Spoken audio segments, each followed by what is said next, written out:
that. Copper tension, and I don't have number plates. It's just too much. Oh.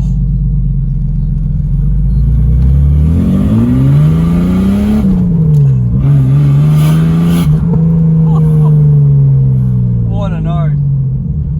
What a note. These stock tyres don't grip very well. As you can see, it's running a lot better, downshift. I'm very careful in this gearbox. T5, if you know, you know. They're very bomb-like. Oh. Alright, that's enough attention around here. This is just the 6-cylinder 4-litre. This is the sharp gear ratios being a T5.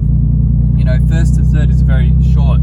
It makes the car feel a lot faster. Like, obviously there's no extra horsepower putting a manual in, but there's no converter, you know, so when you downshift, you know, you're instantly in the power. Oh, man.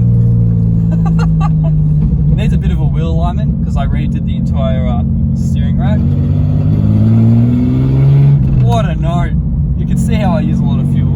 Life's too short to drive shitboxes like my Mazda. I had my fun doing DoorDash in it, and now I've changed jobs and I'm finishing uni soon. You know, when I made this video all that time ago, I said from the start, I'm never going to continue driving a Mazda. I'm going to get this on the road and I'm going to daily it. I said that 7 months ago when I uploaded the first video, and I'm sticking to my word and dailying it. So here it is, all registered and ready to go on the stock wheels, because for road wheelies in Victoria and club permit, they need to be on the stock wheels. Other than that, like, it needs a bit of a detail clearly, like the paint's clear but not that great. The spoiler really needs a respray as well.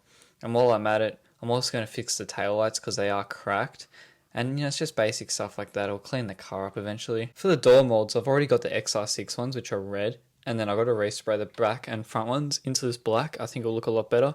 And then put the red just along the silver. I think it just looks way more sharper. You can really see the quarter panel stands out though, like especially in the white. So I'm going to get detailed. And even up here, you can see like fingerprints all along the roof. I think that just needs like a really good cut back and it'll look mint. The front end is pretty mint though. Like the headlights are all good and they're glass, so they don't really age that poorly. And obviously I'm going to fix up that front bar. I'm on edge about putting a Ford badge on the front or not. I think it looks pretty clean as it sits, but it's not bad. Looks alright. Here it is, the 4-litre inline 6. I absolutely love this engine. It's got the pacemakers on it, you can see. It sounds absolutely wicked at this moment. I did have an issue with this engine that I had the entire time I bought it, which it was misfiring like an absolute bastard about 3,000. Almost like it was limiting at 3,000. So I did a TPS swap because the forums from 2006 told me to do so. And the TPS sensor was actually already in the boot. So it was a free fix and now it runs absolutely mint.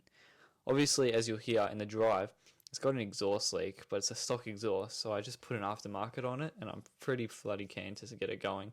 Obviously it's manual, so it actually goes pretty damn well. Needs a clean up badly though.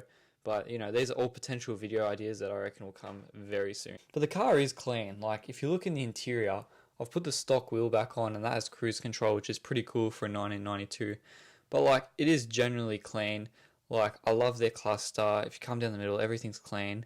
I've got the radio and all that put in it now. But, yeah, around here you can see it's all cracked and stuff. And I've always wanted to replace this for a suede cover. But, yeah, the radio's all in. Got all the wires ready for it. It's just a factor of wiring it in. Got all the stock stuff down there. But, yeah, it just needs to be wired in. And then this car will be basically complete.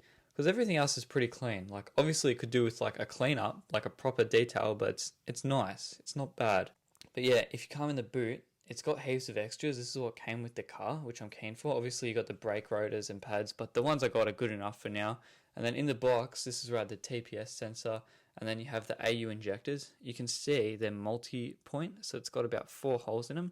Just makes more power and better fuel economy, so I'm going to switch those in. The distributor, as I'm about to discuss now, only reason I'm doing an overtalk is because the audio decided to drop out, which happens when it's really windy. It had this like tune, not like ECU tune or anything like that, just the distributor was changed, right? And the timing basically, so it was advanced timing and it made really good power. It span in 3rd gear, it was crazy. And obviously it doesn't do that anymore, it doesn't even spin in 2nd. It still makes good power, it's just not as violent as it was. So I'm thinking with the AU injectors, on 91 you're very limited. If you put 98, different story. But I'm going to do AU injectors, tune the distributor, advance the timing, and just get this, you know, moving a bit faster. nothing crazy, because I want to stay on 91 while fuel's cheap, and you know, just in general, it's just smarter to stay on 91 because I'm dailying the car. So this thing already drinks like a tank anyway. When you buy a car like this so cheap, you can justify spending money on it because you haven't spent any. Oh, don't mind the knock, that's the exhaust. It's very loose, and the bushes, the rubber that holds the exhaust up is a bit terrible. So heavy bumps, it just does not like it at all, as you can see. But yeah, this exhaust is way too loud. It's fucking fun, don't get me wrong, but it's just so loud. So loud. It's a great Melbourne day. It's currently like 26 degrees, so I'd love the AC to work. That's next thing I'm doing is the radio, AC, and that's just the main thing. It's basically radio and AC. Do the exhaust. I'll probably do it on the same day. Get my mate to take care of the radio and AC, and I'll take care of the exhaust. And I'm so excited to do the exhaust video once it's all registered, because I want to show you guys the stock exhaust before and after, you know, installing it and having fun, go for a good drive. Because all the times I've done videos on this car, it's been, you know, in my driveway, in my mate's garage. Summer's coming up here in Melbourne, so it's going to be fun taking these out for nights. Fuel's expensive, but you know what, you only live once. I don't drink that much, so I compensate and let my car drink. That's only 2,500 RPM. At 60 k's an hour, fourth gear, 1,600 RPM. I fucking love these gear ratios. First to third is super short. Unbelievably short. First gear is so short, it's not even funny. Fourth and fifth are so long. So fourth, you considered about 60 k's an hour at about 1,600 RPM. And then you considered 100 kilometers an hour in fifth gear at about 1,800 RPM. In my Mazda, I was sitting at like 3,300 RPM in fifth gear on highway speeds. So that's how it gets better fuel economy on the freeway, because it just sits and cruises. A lot like the Mercedes-Benz I just reviewed, which is a V8. It gets really good highway consumption. Hear the pops and bangs. Just passed an SS there. VYU, I believe. I think these are better. Engine's better in one of those, but they're not Australian made. Yeah, that's why I went for that 6 instead of the 8. I think the 6 is a better engine. Dislike the video, mate, I don't care. The 6 is a better Ford engine. I reckon the 8s are inefficient and slow. Just passing a truck.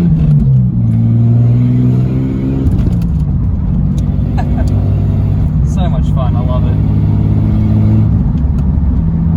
Such a fun car to drive. I love it.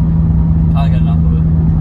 Even though it's 32 years old, it hides its age very well, because the interior is so well built and so quiet in here. It's just a nice car. Like, my Mazda, the car I'm coming from, is a 2002, and this is 10 years older than it, but this feels 10 years younger, just because of how nicely things are built, you know? It's just a good car. Good aftermarket system as well. It's very cheap to fix up. You know, it makes justifying buying one of these very easy. You chuck it on club permit, no registration. It's only like $60 a year to have on club permit here in Victoria.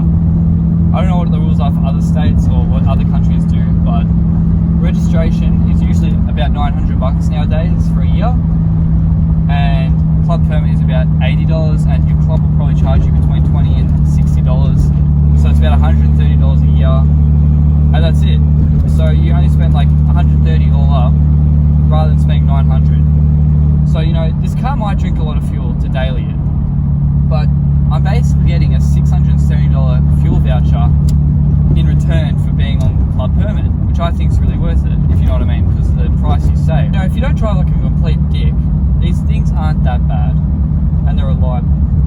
Once I tune it and chuck the AU injectors in, it'll probably drink a bit more, but it'll be a lot more fun to drive, and it might be a bit more efficient actually, who knows. But the 8s are so inefficient, and you could get them on LPG gas, but I don't like LPG. I like LPG gas, but it's going out of fashion. So you're going to have a system that's not even used anymore, because a lot of tank, you know, Bowsers aren't supporting it, like BP and stuff like that. So it's really hard to come by. And the fuel economy is really shit. It's just worse for your car. But you know what? I'm happy with this. It runs on 91. It runs like an absolute dream. It's reliable. It's got a clutch fan in it still, and you know, you can't even hear it over the exhaust, but it is fairly loud. That's all that's happening to this car now. You know, it's nothing crazy. I want to shout out Motoring Box, the YouTubing channel. absolute amazing channel, Motoring Box. He's only got about 40,000 subscribers.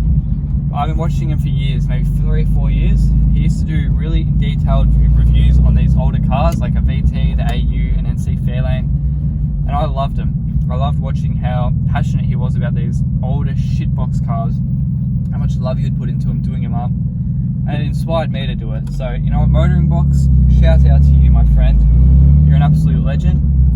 I like what you've done with the Mitsubishi Magna he has at the moment. It was just like this when he bought it, extremely loud, and he's done it up. And he's on a really big budget like me, and I find it very relatable. And that's the content I'm going for.